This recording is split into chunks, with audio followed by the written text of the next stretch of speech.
اللہم صلی علی سیدنا و مولانا محمد و آل محمد وبارک وسلم یصلوا علیہ وسلم تسلیما۔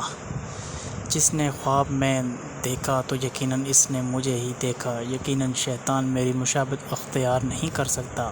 اور مومن اللہ کا خواب نبوت کے اجر میں 40واں جزو ہے۔ نبی علیہ الصلوۃ والسلام کا فرمان ہے، جس نے خواب میں مجھے دیکھا اس نے صرف مجھے ہی دیکھا۔